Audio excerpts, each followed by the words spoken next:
तो आज रक्षाबंधन का त्यौहार देश भर में हर्षोल्लास के साथ मनाया जा रहा है। हर कोई अपने अपने तरीके से राखी का त्यौहार मना रहा है, लेकिन टोंक में आज अलग ही तरीके की जो राखियां हैं बहनों के साथ छोटे भाइयों को आकर्षित कर रही हैं।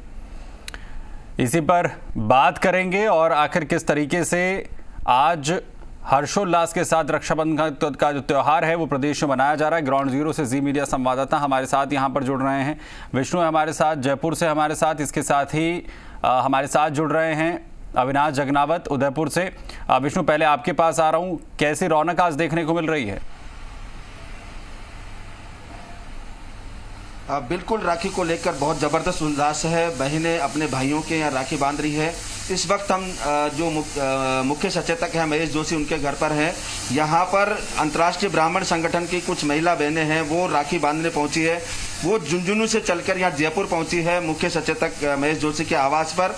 और हम बात करते हैं महेश जोशी जी से कि आज का जो त्यौहार है वो किस तरह से, क्या मायना रखता है और किस तरह से, जी बताएं। सबसे पहले तो मैं सभी भाई बहनों को रक्षाबंधन की शुभकामनाएं देता हूं। जैसा सबके मन में होता है कि ये अलग त्यौहार है, प्यार का, सौहार्द का, विश्वास का, संकल्प का, वादा निभाने का संकल्प सिर्फ हमारी एक या दो बहन हैं उनसे नहीं, समाज में जितनी भी बहनें हैं, जितनी मातृशक्ति है, उन सबके मान सम्मान को बनाए रखने का, उनके मान सम्मान को बढ़ाने का ये जो वादा है, और इस वादे के साथ संकल्प कि हम कभी भी मातृ शक्ति जो है वो चाहे बहन के रूप में हो, माँ के रूप में हो, पत्नी के रूप में हो, बेटी के रूप में हो, भाभी के रूप में हो, चाचा चाची, कोई रिश्ते में जो भी महिलाएं हैं, उन सबके मान सम्मान को हम कैसे अक्षुण्ण बनाए रखें, ये हम सबकी जिम्मेदारी बनती है। तो आज का त्यौहार विशेष रूप से ये संकल्प लेने का त्यौहार है। जहाँ नारियों का सम्मान होता है वहाँ देवता बसते हैं, ये हमारा धर्म कहता है। और यूं भी ये आप देख लीजिए, जब तक नारी का सम्मान नहीं होगा वो समाज सभ्य कहला ही नहीं सकता।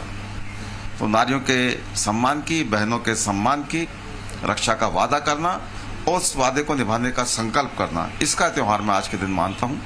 मैं सभी भाई बहनों को रक्षाबंधन के इस पावन पर्व पर बधाई भी देता हूँ, शुभकामनाएं देता हूं।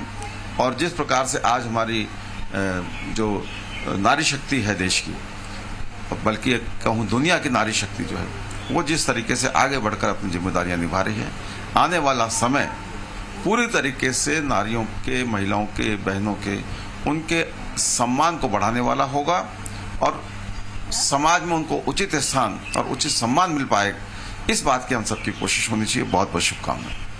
बिल्कुल, हमारे साथ मिसेस जोशी भी है, उनसे बात करते हैं। आज रक्षाबंधन है और खासकर क्योंकि महिलाओं का त्यौहार है, अपने भाइयों की मंगल कामना करती है। और अब चूंकि जोशी जी राजनीति में है तो पूरे समाज इनके लिए जिम्मेदारी है, सुरक्षा दायित्व, तो किस तरह निभा रहे हैं? बहुत अच्छी तरह से निभा रहे हैं और समाज के लिए काम करना, समाज के आगे बढ़ना, ये सारे दायित्व ये बढ़ाते हैं। अरे मेरे को बिल्कुल। और अब जो झुंझुनू से बहन आई है उनसे भी बात करते हैं कि बताएं।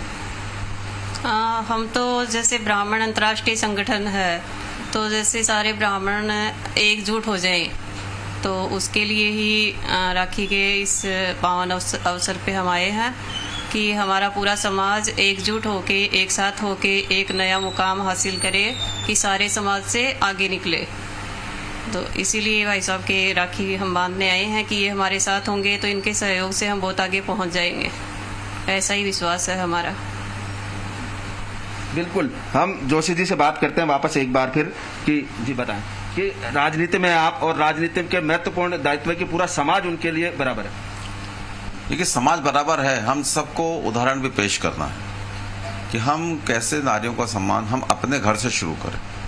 हम अपने घर में नारियों को उनका उचित स्थान दें, उनका सम्मान करें, उनका जो मौका है, उनके जो अवसर हैं, उन अवसरों पर आगे बढ़ने के लिए हम उन्हें सहयोग करें, ये हमारी जिम्मेदारी बनती है।